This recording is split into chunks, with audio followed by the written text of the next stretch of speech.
여러분 안녕하십니까? 광주 MBC 5시 뉴스입니다. 광주 화정동 아파트 붕괴 사고 현장에서 드론을 활용한 안전 진단과 함께 연락이 두절된 현장 근로자에 대한 수색 작업이 재개됐습니다. 광주시 재난안전대책본부는 오늘 아침부터 드론과 구조 전문가를 투입해 붕괴 사고 현장의 안정성 여부에 대한 점검을 마쳤습니다. 또 어젯밤 안전사고 우려로 중단했던 연락이 두절된 현장 근로자 6명을 찾는데 모든 행정력을 투입하기로 했습니다.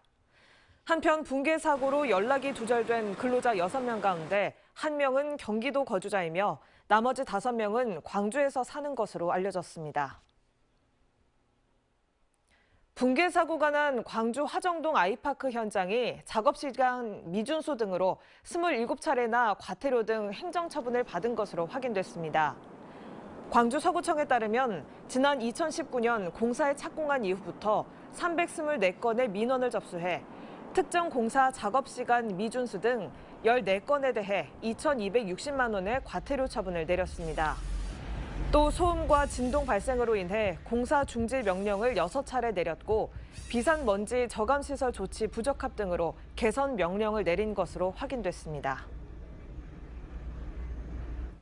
광주 화정동 아파트 공사 현장 붕괴 사고와 관련해 광주시가 시공사인 HDC 현대산업개발이 진행 중인 모든 건설 현장에 대해 공사 중지 명령을 내렸습니다. 광주시는 오늘 오전 긴급 현장 대책회의에서 화정동 사고 현장을 비롯해 HDC 현대산업개발이 광주에서 진행하고 있는 모든 건축 건설 현장에 대해 공사 중지 명령을 내렸다고 밝혔습니다. 또 광주시의 건축 건설 현장 사고 방지 대책본부를 구성하고 이용섭 시장이 본부장을 맡아 모든 건축 건설 현장을 점검하기로 했습니다. 이와 함께 국토부와 경찰청 등과 협력해 사고 원인에 대해 철저히 조사하고 공사 과정에 적법한 민원 제기에 대해 공무원들의 부실 행위가 확인될 경우 엄정하게 조치하기로 했습니다. 광주 아파트 신축 현장 외벽 붕괴 사고를 낸 현대산업개발 측이 사과문을 발표하고 사고 수습에 최선을 다하겠다고 밝혔습니다.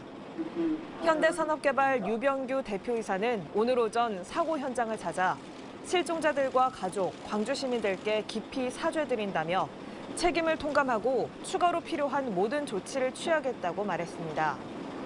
유 대표는 그러나 미리 준비한 사과문만을 읽은 뒤 취재진의 질문을 받지 않고 자리를 빠져나갔습니다.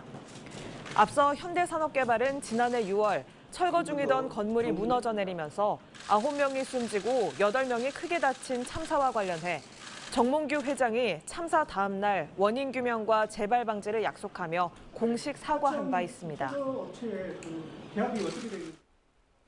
문재인 대통령이 최근 잇따르는 안전사고의 원인을 철저히 조사하고 사전 예방과 재발 방지를 위한 안전대책 강화 등 후속 조치에 만전을 기하라고 지시했습니다. 문 대통령은 오늘 열린 청와대 참모회의에서 청와대를 비롯한 전 부처는 경각심을 갖고 국민 보호에 책임을 다하도록 공직 기강을 확립하라고 지시했다고 박경미 청와대 대변인이 서면 브리핑을 통해 밝혔습니다.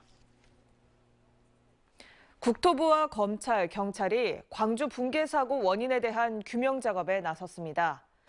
노형우 국토부 장관은 오늘 오전 붕괴 사고 현장을 방문해 중앙건설사고조사위원회를 구성해 객관적이고 투명한 조사를 통해 근본적인 사고 원인을 규명하고 재발 방지 대책을 마련할 거라고 밝혔습니다. 대검찰청도 합동수사본부를 구성해 붕괴 사고에 대한 엄정한 대응을 지시했고 광주경찰청도 아파트 공사 현장의 붕괴 사고 원인과 함께 부실 시공과 구조 안전 진단의 적정성 여부 등 공사 전반의 비리나 비위를 밝히는 데 수사력을 집중하고 있습니다.